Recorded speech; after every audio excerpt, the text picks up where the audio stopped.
Hello students, आपके अपने YouTube channel total accountancy पर एक बार फिर स्वागत है। और आज इस वीडियो के अंदर हम लोग डिस्कस करने वाले हैं बीकॉम का एक महत्वपूर्ण सब्जेक्ट है जिसका नाम है बिजनेस फाइनेंस, जो कि आपका बीकॉम के 5th सेमेस्टर में है। और उसमें एक चैप्टर जिसका नाम है डिविडेंड पॉलिसी, वो हमारा अभी चल रहा है।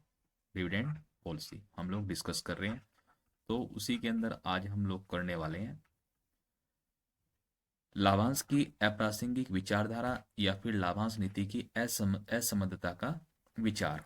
इसे कहते हैं इरिलेवेंस कंसेप्ट ऑफ डिविडेंड या फिर डिविडेंड पॉलिसी। ठीक है, ये इरिलेवेंस है। तो इस विचारधारा के समर्थकों में जो मुख्य से आते हैं, कौन आते हैं? सोलोमन, मोदी गिलियानी। ठीक है, मोदी गिलियानी और मिलर, ये एक ही नाम है। वित्तीय शास्त्रियों को शामिल किया जाता है, क्योंकि इस विचारधारा का प्रमुख समर्थक मोदी गिलानी और मिलर ही हैं।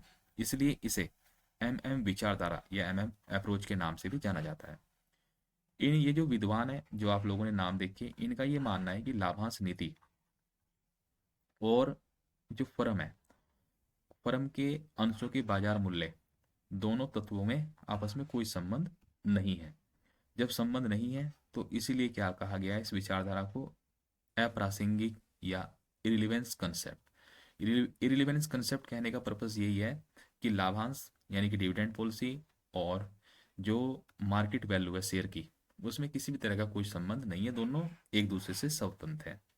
लाभांश संबंधी निर्णय फर्म के मूल्य को अधिकतम करने में कोई भूमिका नहीं है। यह फर्म के मूल्य को प्रभावित करने की दृष्टि से अप्रासंगिक एवं महत्वपूर्ण एवं महत्वहीन है। फर्म के मूल्य को लाभांश नीति के स्थान पर उसकी विनियोग नीति प्रभावित करती है, एवं लाभांश नीति संस्था के विनियोग निर्णय को द्वारा प्रभावित होती है।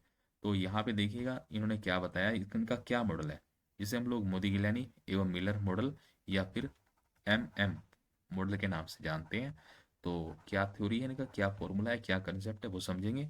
मोदी गिलानी एवं मिलर का मानना है कि लाभांश नीति और कंपनी के अंशों के बाजार मूल्य की दृष्टि से क्या है? अप्रासंगिक है और महत्वहीन है। तो चलिए हम लोग आगे देखते हैं नेक्स्ट स्लाइड्स पर। यह है इनका फॉर्मूला। इनके 3 फॉर्मूले हैं जो कि आप लोगों को नोट डाउन करने हैं। एमएम मॉडल के अनुसार बाजार अंशों के मूल्यांकन का सूत्र, formula for valuation of share according to MM model. तो ये देखिए ये क्या है? अंशों के मूल्यांकन के लिए है फॉर्मूला। तो यहाँ पे फॉर्मूले 2 हैं। P इज इक्वल टू, यहाँ पे ध्यान दीजिएगा, 0 है और इसमें 1 है। जब 0 होगा तो 0 का मीनिंग क्या है, पहले यही समझ लो, market price of share at beginning. और जब 1 लगा हुआ होगा तो market price of share at end. ठीक है, ये बिगनिंग में है और ये एंड में है। ठीक है, अगर मैं P0 लिखता हूँ तो आप लोग कहेंगे शुरू में प्राइस कितना था। ठीक है, अंशों का प्रारंभ में बाजार मूल्य। अगर मैं कहूँगा P1 तो आप लोग क्या कहेंगे? एंड अंत में एक निश्चित समय के पश्चात उसका क्या बाजार मूल्य था, मार्केट प्राइस ऑफ शेयर। तो ये दोनों P0 और P1 आपकी समझ में आ ही गए होंगे। फॉर्मूला देखिए, D1 प्लस P1 अपॉन में 1 प्लस KE। KE का मीनिंग क्या है? KE का मीनिंग है कैपिटलाइजेशन रेट ऑफ कंपनी या कॉस्ट ऑफ इक्विटी कैपिटल। और डी का मीनिंग क्या है? Dividend per share eight the end of period 1। अब देखिए P1, अगर मुझे प्राइस निकालना है एट द एंड, तो P0 यहाँ से निकल के आया होगा 1 प्लस KE माइनस D1। ठीक है, चलिए ये था फॉर्मूला नंबर 1। उसके बाद एक फॉर्मूले के अंदर 2 पार्ट्स हैं, फर्स्ट एंड सेकंड। उसके बाद है सेकंड फॉर्मूला। ये किस लिए है? Competition of number of share to be issue. तो देखिए ये क्या फॉर्मूला है, यहाँ पे क्या बताया? निर्गमित किए जाने वाले अंशों की संख्या की परिगणना। फॉर्मूला ये रहेगा m is equal to I minus X minus N into D1 और अपॉन में P1। तो हमें यहाँ से मिल जाएगा। और अब हम लोग देखते हैं कि m क्या है। m क्या है? Number of new share. उसके बाद x क्या है? x है total net profit of firm during period. और एनडी क्या है? Total dividend pay during the period. ठीक है, डी का मतलब है डिविडेंड और जितना भी हमने पे किया है उससे मल्टीप्लाई करेंगे तो टोटल डिविडेंड निकल के आ जाएगा। ये था फॉर्मूला, आप लोग नोट कर लेंगे। उसके बाद इसका फॉर्मूला नंबर 3, देखिए फॉर्मूला नंबर 3 में क्या है। एमएम मॉडल के अनुसार फर्म के मूल्य का परिकलन, calculation of value of firm.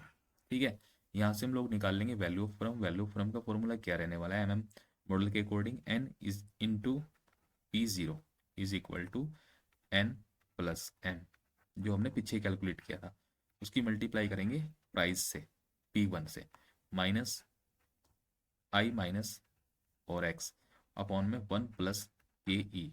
देखिए यहाँ पे समझिए, एन क्या है, number of share outstanding, P0 क्या है, P0 है हमारा number of new share to be issue at the end of period, और P1 क्या है, market price per share at end. ठीक है, तो ये इन्फॉर्मेशन थी, ये थे फॉर्मूले जो हमारे एमएम मॉडल में यूज होने वाले हैं।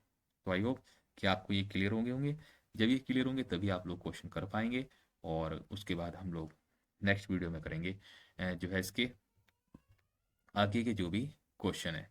ठीक है, तो यहाँ पे देखिए एक बार, ये इसकी फुल फॉर्म है, आप लोग एक बार फुल फॉर्म भी नोट कर लेना।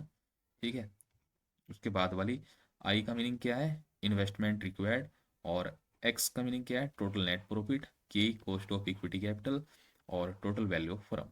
ठीक है, तो आई होप कि आप लोग बिल्कुल एक एक पॉइंट को अच्छे से समझ गए होंगे, और इसे नोट भी आप लोगों ने कर लिया होगा। तो उसके बाद हम लोग नेक्स्ट वीडियो में मिलेंगे क्वेश्चन नंबर 14 के साथ। ठीक है, तो इस वीडियो में इतना ही, नई वीडियो में नए क्वेश्चन के साथ। ठीक है, थैंक्स फॉर वॉचिंग।